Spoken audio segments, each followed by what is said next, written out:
புதுச்சேரியில் உள்ள 30 சட்டமன்ற தொகுதிகளுக்கான தேர்தல் பிரச்சாரம் இன்று மாலை 6 மணியுடன் நிறைவடைகிறது. நாளை மறுநாள் சட்டமன்ற தேர்தல் நடைபெறும் நிலையில் வெளியூர் நபர்கள் வெளியேற அறிவுறுத்தப்பட்டுள்ளது.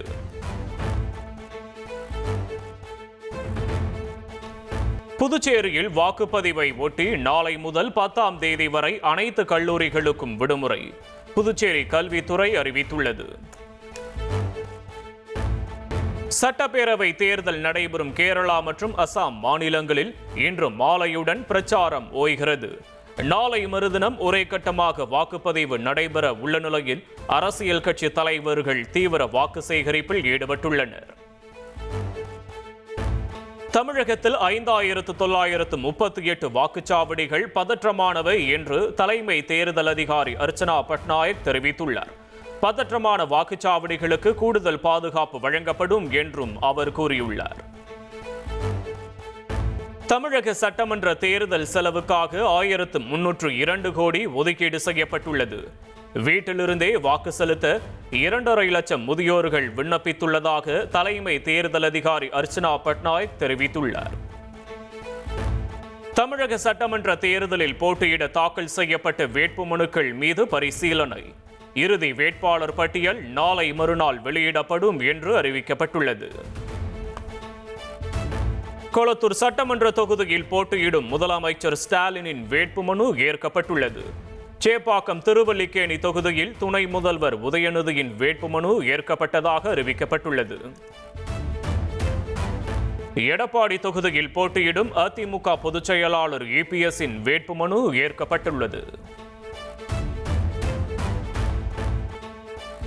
பெரம்பூர் தொகுதியில் சுயேட்சைகளின் எதிர்ப்பையும் மீறி தவிக தலைவர் விஜயின் வேட்புமனு ஏற்கப்பட்டுள்ளது. திருச்சி கிழக்கு தொகுதியிலும் விஜயின் வேட்புமனு ஏற்கப்பட்டதாக அறிவிக்கப்பட்டுள்ளது.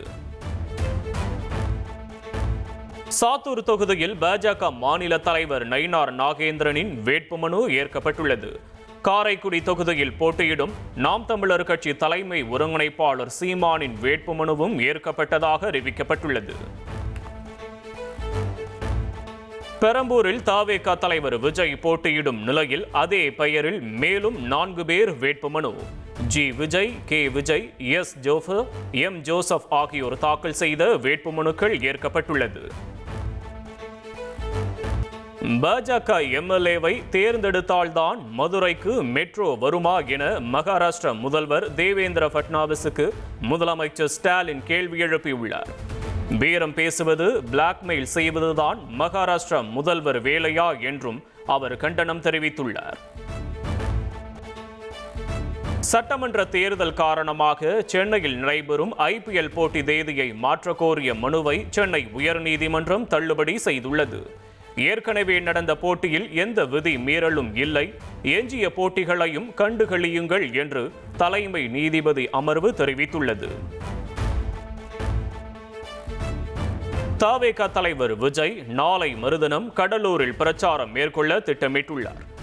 ஒரு இடத்தில் பொதுக்கூட்டத்திற்கும் 3 இடங்களில் வாகனத்தில் நின்று பிரச்சாரம் செய்யவும் அனுமதி கேட்டு தவிகவினர் போலீஸ் மற்றும் தேர்தல் அதிகாரியிடம் ஆன்லைனில் மனு அளித்துள்ளனர்.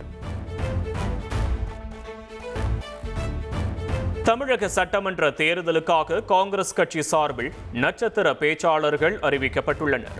மல்லிகார்ஜுன கார்கே, ராகுல் காந்தி, பிரியங்கா காந்தி, KC வேணுகோபால் உள்ளிட்டோர் பட்டியலில் இடம்பெற்றுள்ளனர்.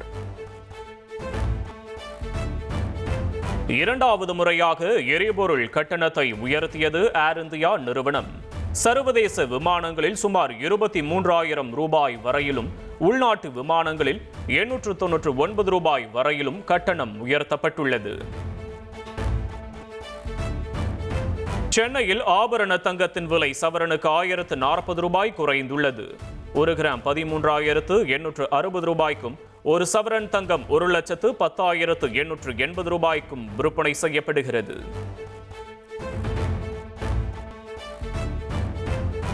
சென்னையில் தங்கத்தை தொடர்ந்து வெள்ளி விலையும் கிலோவுக்கு 5,000 ரூபாய் குறைந்துள்ளது. 1 கிராம் வெள்ளி 255 ரூபாய்க்கும், 1 கிலோ கட்டி வெள்ளி 2,55,000 ரூபாய்க்கும் விற்பனை செய்யப்படுகிறது. சினிமாவிலிருந்து விலகுவதாக பரவிய தகவலுக்கு நடிகை த்ரிஷா முற்றுப்புள்ளி வைத்துள்ளார். கற்பனையாக பலரும் தமது தொழில் மற்றும் சொந்த வாழ்க்கை குறித்து பேசி வருவதாக இன்ஸ்டாகிராமில் த்ரிஷா பதிவிட்டுள்ளார். ஈரானின் ரயில்வே உட்கட்டமைப்புகள் மீது தாக்குதல் நடத்த இஸ்ரேல் திட்டமிட்டுள்ளதாக தகவல் வெளியாகியுள்ளது.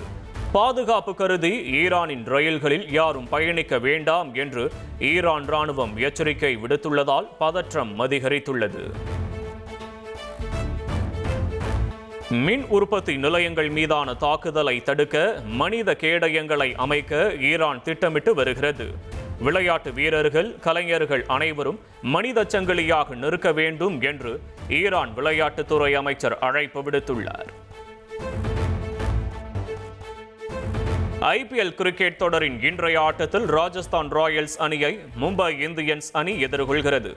கவுஹாத்தியில் இரவு 7:30 மணிக்கு போட்டி தொடங்குகிறது.